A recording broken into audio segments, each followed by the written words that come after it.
ईमानदारी का फल। काफ़ी समय पहले की बात है। प्रतापगंज नाम का एक राजा था। वहाँ का राजा बहुत अच्छा था, मगर राजा को एक सुख नहीं था, वह यह कि उसके कोई भी संतान नहीं थी और वह चाहता था कि अब वह राज्य के अंदर किसी योग्य बच्चे को गोद ले ताकि वह उसका उत्तराधिकारी बन सके और आगे की बागडोर को सुचारू रूप से चला सके। और इसी को देखते हुए राजा ने राज्य में घोषणा करवा दी कि सभी बच्चे राजमहल में एकत्रित हो जाए। ऐसा ही हुआ। राजा ने सभी बच्चों को पौधे लगाने के लिए भिन्न भिन्न प्रकार के बीज दिए और कहा कि अब हम 6 महीने बाद मिलेंगे और देखेंगे कि किसका पौधा सबसे अच्छा होगा। महीना बीत जाने के बाद भी एक बच्चा ऐसा था जिसके गमले में वह बीज अभी तक नहीं फूटा था, लेकिन वह राज्य उसकी देखभाल करता था और रोज पौधे को पानी देता था। देखते ही देखते 3 महीने बीत गए। बच्चा परेशान हो गया। तभी उसकी माँ ने कहा कि बेटा धैर्य रखो, कुछ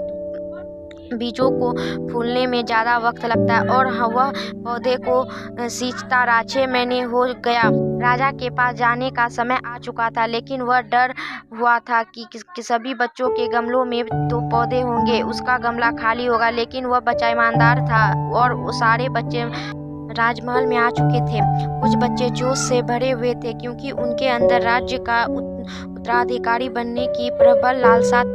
अब राजा ने आदेश दिया, सभी बच्चे अपने अपने गमले दिखाने लगे, मगर एक बच्चा सहमा हुआ था क्योंकि उसका गमला खाली था। तभी राजा की नज़र उस गमले पर गई। उसने पूछा, तुम्हारा गमला तो खाली है? तो उसने कहा, लेकिन मैंने इस गमले की 6 महीने तक देखभाल की है। राजा उसकी ईमानदारी से खुश था कि उसका गमला खाली है, फिर भी वह हिम्मत करके यहाँ आ तो गया।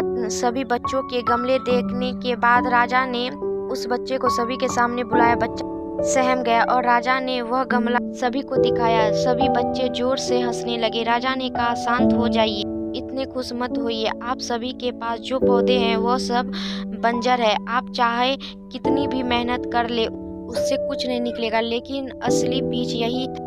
राजा उसकी ईमानदारी से बहुत खुश हुआ और उस बच्चे को राज्य का उत्तराधिकारी बना दिया गया। लेकिन हमें इस कहानी से क्या सीखने को मिला?